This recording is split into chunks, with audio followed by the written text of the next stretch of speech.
Hello my friends, and welcome to another edition of Parsons Progress. I'd like to show you my water system in action. We've had some rain this morning. I think rain is coming at tea time too, so I'm glad. My plants were very thirsty. Do you like my electrics protection system? It's very high tech and made of cut up bits of plastic containers and a bin. Right, let's see if this works. Turn it on. Got a little bit more Wasser in there now because of the rain. And you will see the long convoluting, it's 40 meters that, so I've sort of spread it out so there aren't too many kinks. Forgive me that cardboard, that's going to be burned. But coming down to the pool, you will see that Father John's water system is working.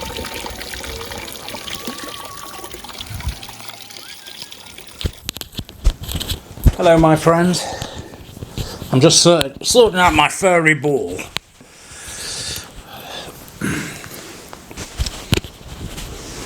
Which gives a very clear, it's very good, it wasn't expensive. Oh well, hello again on this lovely windy Sunday. I've come indoors, at least there's no trees around this bit, but some big old trees around the caravan are waving away, following that heat wave, very strong winds. But I'm very glad to report a lot of rain came down this morning, which was good. Watered all my plants for me. And you'll have seen from the video that my water system is actually working. It looks ridiculous, it's not pretty, but it supplies water right to the point of contact. So we'll make filling buckets, filling pools, watering plants much easier down on the deck. Even if it's only ever used for that at the moment. Today's pipe is a Dunhill. You see the little white spot? A little Dunhill billiard. I always liked this pipe because it reminds me of the pipes you used to see in all the old movies, and a drop of white Rioja. It reminds me of the pipes, yes, in the old movies. They always had a little thing like this, didn't they? Hanging out their mouth. Not these bloody great huge billiards you see today. Just a nice little light thing like that. So I've always liked it. Good little smoker, that. And for a long time, that was the only pipe I smoked. Or had. I don't know how I got into buying different types of pipes, but I did. In it, I've got my exotic passion.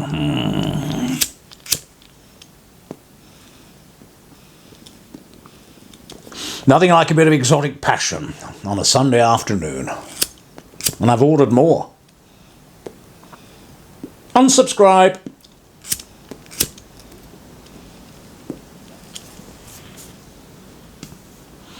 I do like it. I've actually, this morning I made another order to Germany.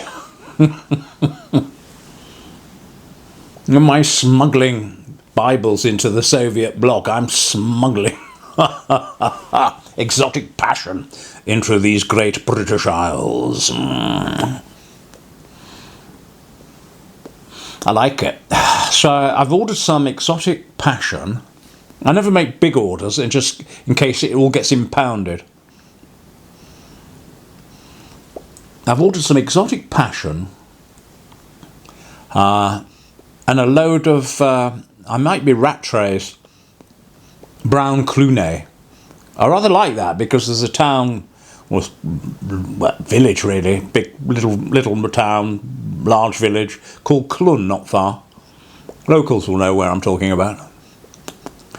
And brown Cluny it's called. I believe it's Virginia. It's a vape. Virginia, Burley and Perique or something, I don't know. But it's got a vanilla kind of flavour to it apparently, and ripe figs. Now, I had a sample. When I buy my tobacco from Deutschland, aus Deutschland, they always send little sample packs, and one of them was brown clunate. I'd never heard of it. Apparently, it's not very well known. If any of you have smoked it out there, do let me know how you got on with it. The little sample that I had, I think I was impressed, if I remember rightly, and I'm always on the lookout for interesting tobaccos to try.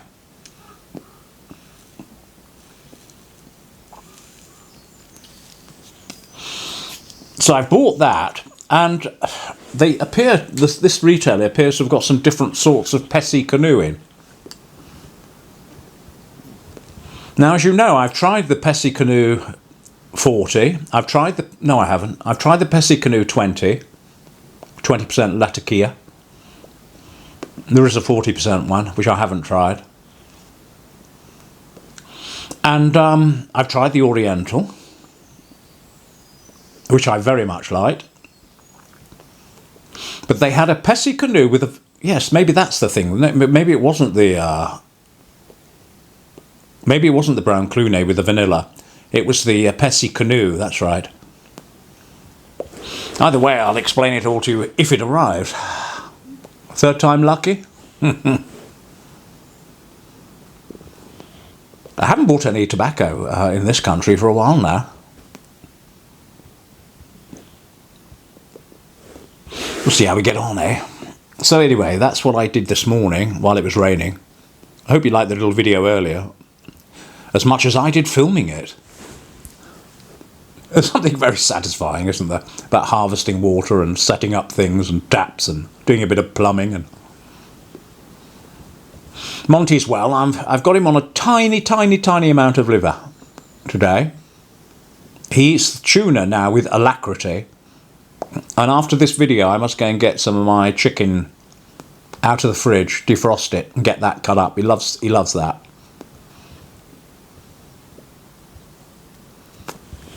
So he's doing well. He's a very energetic cat, bounces off the walls, tries to kill everything, including me. But he's gorgeous. He's in there at the moment. He's not asleep at the moment. He's in there just causing havoc. I've turned every time I leave him, I turn all the electrics off. Although he's getting the message now not to go anywhere near cables. He gets a telling off.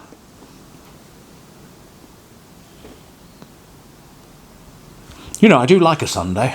I got up. I had a lie-in today. Monty didn't wake up early. He did, I didn't hear him. So I had a lovely lie-in. I had a long sleep. I must have had about 10 hours, my friends. You might be able to hear that wind. It's quite a... This mic tends to pick everything up, doesn't it? Even little flying objects, which sound very loud when I do the playback. So anyway, I got up after a very good sleep. I then came and said Mass here in this room. I was able to use my new chalice and my 2 Georgian cruets for the wine and the water. And so it went very well, really. I might even use, this thing here, you can't quite see it. You remember my old Bible box? I think that is about the right height for an altar, but it's not very wide. That said, it's probably better than my arrangement down there on my meditation cushion. So as of next week, I think I'll start trying to say Mass on here. It might work. Anyway, that's what I did this morning. I've had one delivery, which I haven't even been bothered to go up the track for, and that's my coffee. Dangerously low on coffee. I need to order some more Hong Pao tea from China, but that takes months. Well, it takes weeks. Certainly over a month.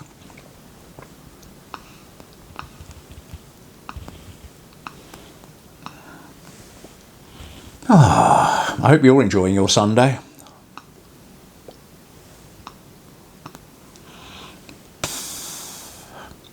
I've tried to get back to you. You'll have noticed, some of you, I've got back to you today. Oh, and I want to say thank you to Mrs. Cummings. I didn't realise I should have thanked you a lot earlier, because you can attach so many dollars to a comment or something. I didn't even know that. And when I was answering the comments, I saw Mrs. Cummings and I saw a dollar sign, and so thank you for that. It was cat food. So Monty says thank you too.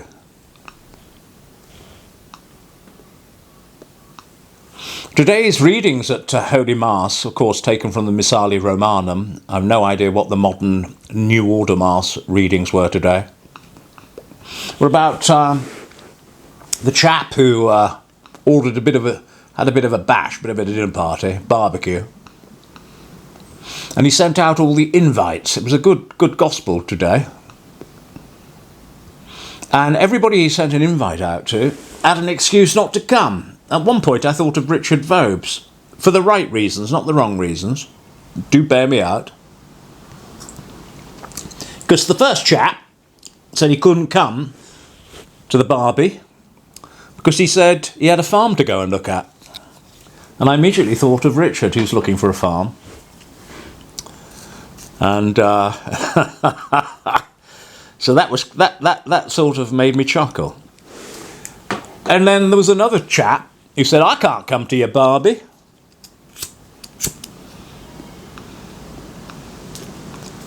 Because he said, I've got 5 yoke of oxen to go and look at.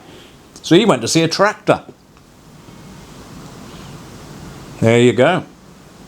He's not interested in the Barbie of the master.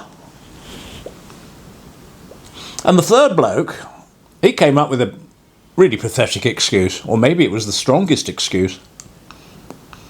He said, I can't come to your Barbie. He said, I've just got a wife. There you go. Why don't you bring the wife? Anyway, that was his excuse. So the servants came back and said all of this. And the master thought, well, I can't have a Barbie with nobody there.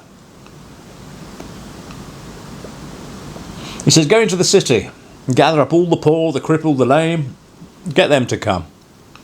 So off they went. And he got that lot back, that rabble. And still, the Barbie wasn't full. There was room to spare, according to the morning's gospel. Yeah. He said, right, go into the highways and the hedgerows and gather up everybody. So they came back with a whole load of waifs and strays and tramps. And then the Barbie could commence. And he said, verily, I say unto you, or words to that effect. He said, the religious people of the day will not be present at that kingdom meal, that everlasting meal, that eternal meal. And of course, this parable was addressed to the Pharisees, the religious people. Well, we like religious people, don't we, on this channel? Well, they usually unscribe eventually. They always find something I've said irksome, and off they go. And that's really what Jesus was trying to do. He was trying to point out that it's not enough just to be religious. The point, I think, of that parable, and there's always different interpretations, is that the people who are present at the everlasting banquet are those people who actually have a connection with God. Not those people who just like rules. I call them rules and regulation. Rules and regulations. Religious people love a rule and they love a regulation. And they don't have to think then, do they? And it can get in the way of having a relationship with the living God. And this is what our Lord was trying to point out. There was all those religious people obeying all their rules and regulations. And yet our Lord felt that their hearts were far from the living God. And I've seen that in religious people, even as a Catholic priest. You meet every manner and make of man as a priest. A few of them are spiritual, though. Yes, they obey rules. Yes, they turn up to Mass. Yes, they do this. Yes, they do that. But when knowing them on a personal level, some of them quite unsavoury. Not all of them, some very good people. I was very fortunate with my lot. And mind you, I say lot, there were very few really. I had a small little mission in my last official function as a Catholic priest. But they were all lovely, by and large. The ones that weren't left, generally. You see, the thing with our Lord, and I'm not comparing myself to our Lord, is that it's the same with Zen masters. They could be quite truthful in what they say to people. And a lot of people can't take the truth. Like that well-known film, do you remember it? I can't remember what it's called now. You want the truth? You can't handle the truth. What was that film? Can you remember? All of those in TV land. I can't remember what it was called now. You can't handle the truth. And people can't handle the truth, can they?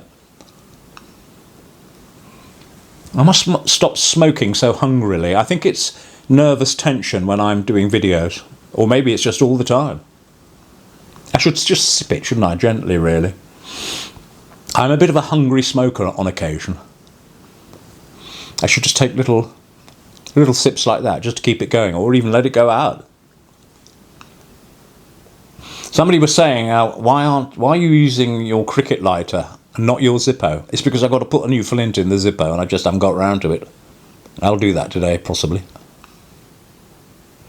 And I want to use, I've got loads of those cricket things, so I thought I might as well use them. And they're quite good when you're indoors, aren't they? But anyway, it was a good set of readings today. And it was kind of backed up with the epistle for today as well, which would have been St. Paul. He was talking about love. And you know how I've always had a saying, and I know people who know me will have heard me say it. And I've always said love is action. They go, what? Because a lot of people think love is an emotion.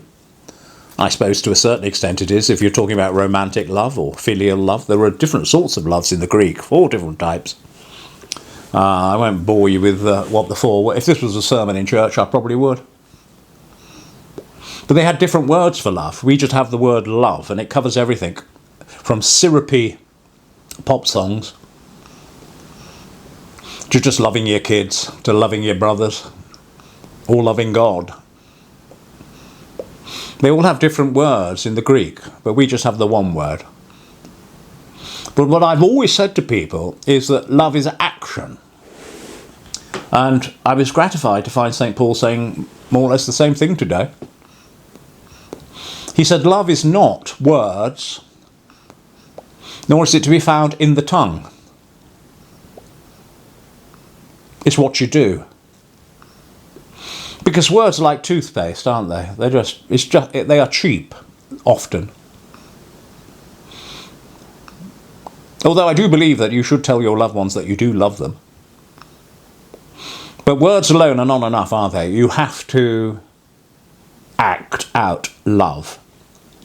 Very easy to say, I love, or I'm a loving person, and I love my enemy, and I love this, and I love that, and I pray for everybody. But what our Lord will probably say is, yeah, but what are you doing about it? The same epistle says, you know, if you're a man with money and goods and need and, you know, all the rest of it, what are you doing about people who haven't got any? What do you do with your goods? Because I know there must be a lot of people who say, well, it's all right for Father John sitting in his derelict cottage with nice Land Rovers, squatting in his compost heap, messing about with dirty pond water. He has no financial worries. I'll tell you what, it wasn't always the case. In fact, my whole life has been marked, to a certain extent, by financial constraints. I would go as far as to say there were times in my life, my friends, when I was a man of reduced circumstances. But I got through. I muddled through. I used to have terrible overdrafts, and I used to live on credit cards. And I was robbing Peter to pay St. Paul, if you'll excuse the religious expression.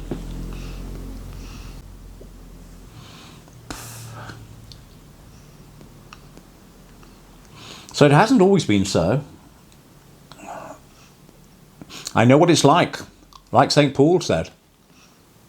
Because he was told, he said, be content in all things. He said, contentment with godliness is great gain. And he said he'd learnt to be content, whether he's rich, whether he's poor, etc. And I think I at least managed that. And I certainly maintained my sense of humour when I didn't have a bean. It's character building though, isn't it? So a lovely set of readings today, my friends. I hope I haven't been too preachy. I know when I get up, you know when someone unsubscribes, because you can see the stats on your video. And not everybody's up for a sermon, are they? And why should they be? I just put it out there. I call a lot of what I talk about as sanctified common sense. And I think our Lord did. But I'm not going to spend the whole of the video ranting about religious people. You've met them yourself, you know what they're like. And some of them are nice. Some of them are holy. But a lot of them, there's a lot of anger there, a lot of rancour, a lot of competitiveness, a lot of tribalism.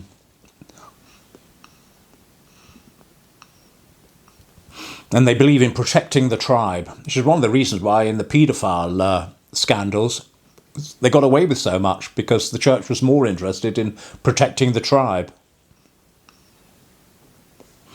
And it's always been the case, hasn't it? In every major religion. But you know, we don't worship a tribe.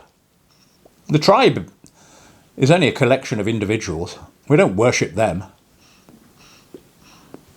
And our Lord made it very clear that it is only a relationship with the living God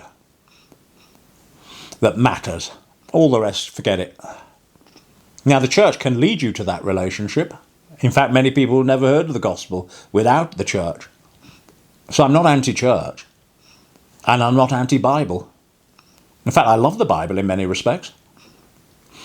A lot of good teaching from our Lord and others.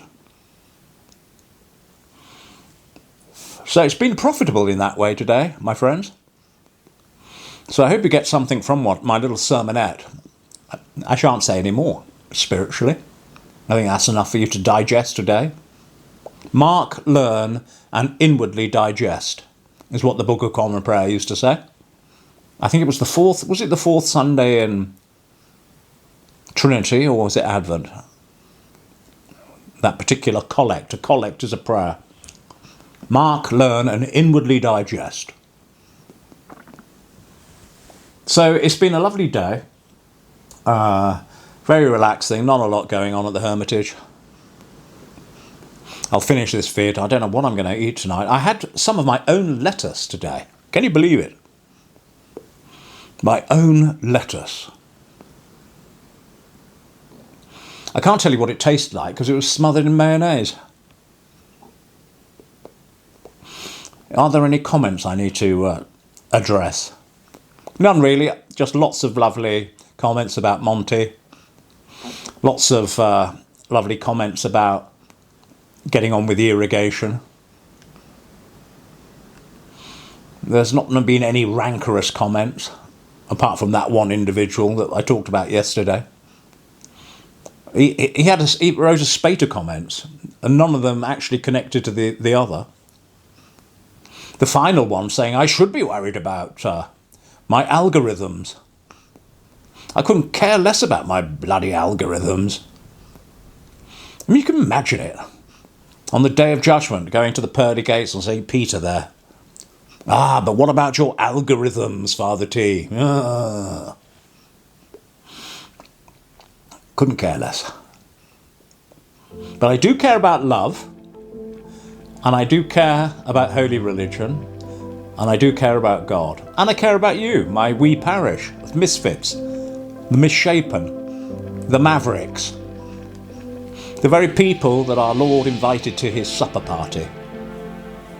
But the religious people, they missed out.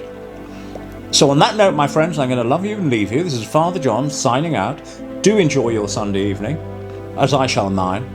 And God willing, I will see you on the next video.